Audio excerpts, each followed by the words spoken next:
Hello everyone, Solar Swordsman here, and today on the channel we're doing a Monster Hunter Wilds review. Now, for context, I am a newbie to the Monster Hunter series, so this review is going to be based around, is this game newbie friendly, and is it a good starting point if you want to jump into the Monster Hunter franchise.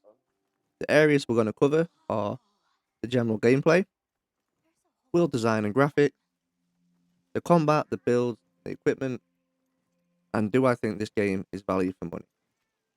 At the end of each section, we'll rate that particular section out of 5, and then give the whole game a rating out of 5 at the end, so stay tuned for that. I will say that this review is spoiler free, and all the footage captured on this is the PS5.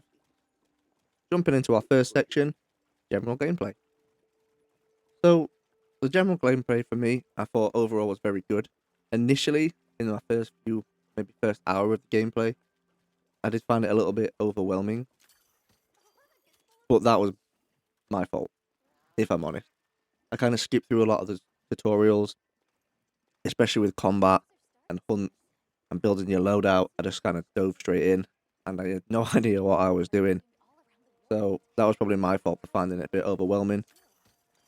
It's very newbie friendly. I will say that. There is so many tutorials at the start, and the base level hunts are fairly simple and standard, straightforward. But do seriously watch the tutorials. Very helpful.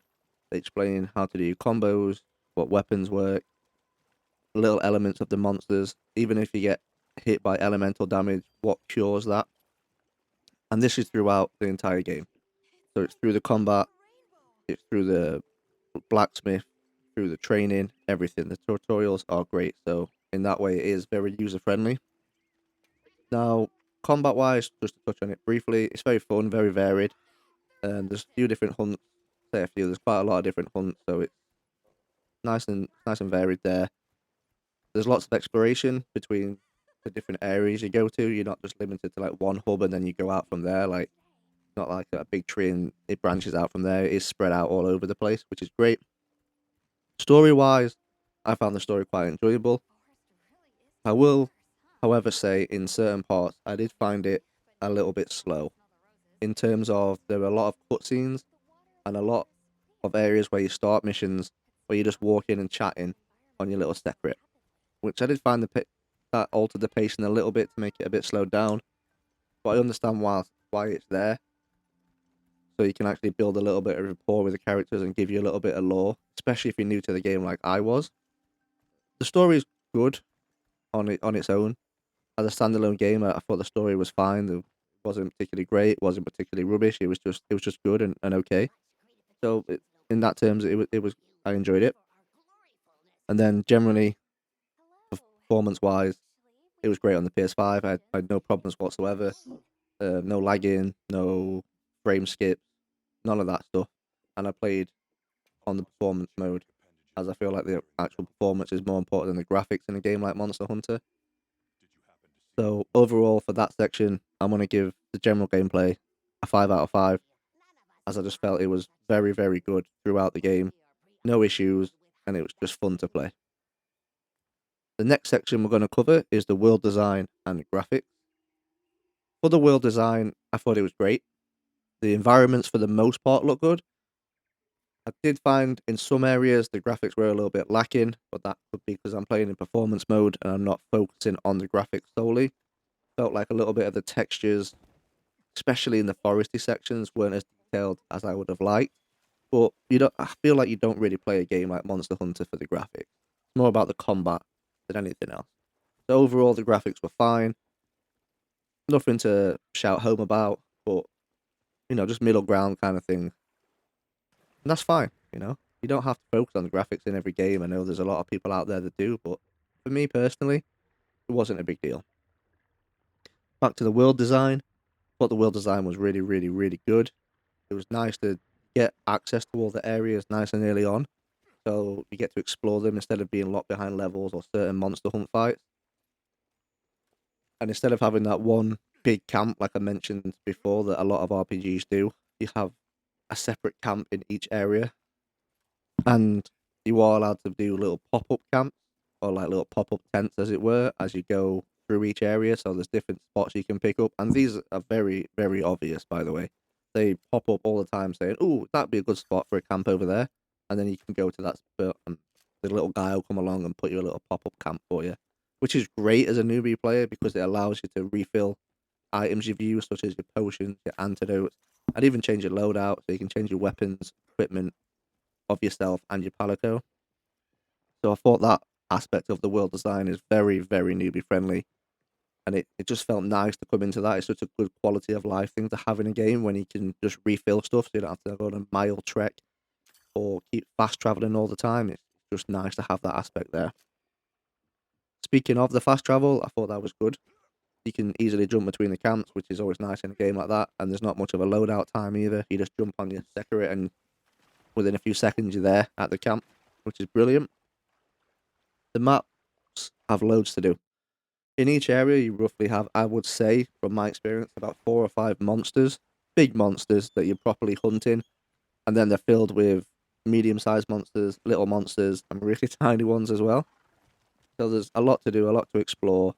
It's just overall a very nice world to be a part of. You feel like you're a hunter of monsters in that world, which is it's really good. On the actual map screen itself, for me personally, I did find it to be a bit of a sensory overload at the start. There's a lot of different icons going on and a lot of different colours. But once you've taken a few minutes to just have a look which each icon is, it becomes very clear and obvious what you're after and what you're doing. However, when you are playing online, I did find that you will often get other hunts popping up that you feel like you've missed out a little bit, which obviously it's not a massive issue, but you do get that little bit of, oh, I'm missing out on that hunt. What am I missing out on? Kind of feeling. But generally, I don't think that's a problem, especially if you're someone like me who prefers to play on their own as a single player in an RPG. I don't think it caused major issues. So overall, for the world design and graphics, I'm going to give it a 4 out of 5. I would give it a 5 out of 5, but I feel like the graphics let it down in certain areas, and a few little negative I mentioned about sensory overload and the fact that when you play online, you feel like you're missing out a little bit. But 4 out of 5, I think, is a good score there. Now on to what I would say is the most fun part of the game, and that is combat and the variety in builds and equipment you can get. The combat is really fun and enjoyable and engaging, especially once you figure it out. Although, for me, I like that little bit of a challenge when you are figuring it out, even though it is a little bit overwhelming. It's nice to like just delve into it and really get stuck in, get hands on with it. The combat's varied. You do some really fun moves with some of the weapons. I mainly use the insect glaive, and once you get to understand what the insect does and the aerial aspect of that combat and the fact you can't block, more about dodging and using your aerial abilities, it's really, really fun. You can do some big, big damage with it, and it just looks great cinematically wise as well. So I thought that was really, really nice. There is a ton of build variety, and when I say a ton, I mean a ton. So many different weapons to try out, so many different playstyles, from blocking, from parrying, to range, to just being a full-on, I'm going to attack you as fast as I can with your sword and your insect glaive. There really is something for everyone, so as a newbie, you get so many choices to play, so many styles to choose from, so it covers all the aspects there. And you do have the combat practice area where you do want to try something out or you're not sure exactly how to pull off a move. You can do that, which I feel like a lot of games do miss out on, having that combat practice, which this Monster Hunter does. It's fantastic, very, very newbie friendly, and allows you to pick up those big special moves you might not be able to hit when you're in the pressure of a hunt, as it were. The equipment is the same as the weapons. There's so many armor sets.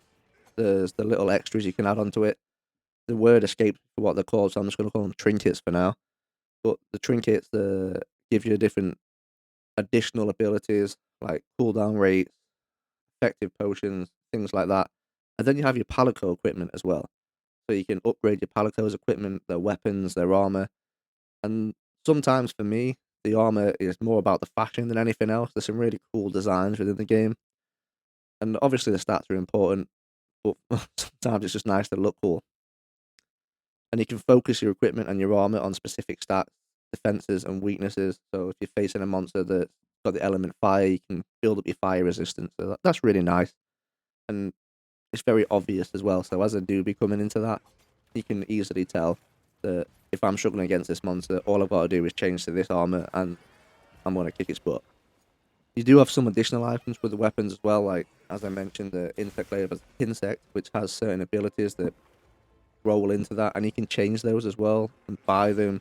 You can grow them, change them. It's just awesome. There's so much variety to it. It's crazy. And I love a game with so much variety. It's something you're not going to get bored with after a few hours because there is literally so much to do. So from that, I'm going to give the combat, the build, the equipment a 5 out of 5. It's just great to have that much variety in a game that's just going to give you hundreds of hours of playthrough time. Really, really good. So the final section going to be, do I think the game is value for money? Right at the start, I'm just going to say yes. This is an easy 5 out of 5 for me.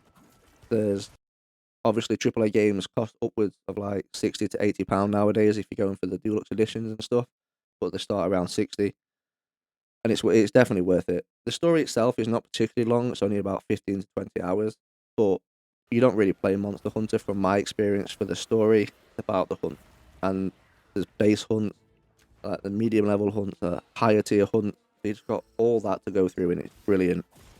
And then there's all the build variety. Spend hours just crafting the right armor you want, the right build, trying out new weapons, and going to find different hunts. Maybe you want to go against some big bad boss with a weapon you never tried before. Go for it, and then you can try another one and another one. So it's just endless fun in that regard if you do like that kind of variety. So it's easy 5 out of 5 for me there. Overall, I would give the game 5 out of 5. I feel like it hits so many targets in there, especially as a newbie player like myself. It's very newbie friendly, very inviting as a complete and utter noob to the franchise. Someone just pick it up for the first time. You can pick it up, get stuck in, and just really enjoy the world and fully immerse yourself in it. So it's an easy 5 out of 5 for me. Definitely recommend Monster Hunter Wilds. Hope you've enjoyed my review of the game. If you did, please like and subscribe to the channel. Drop any comments down below or any questions you have for me or your review of the game and what you thought it did well and what you thought it could improve on. Have a great day. I'll see you in the next one.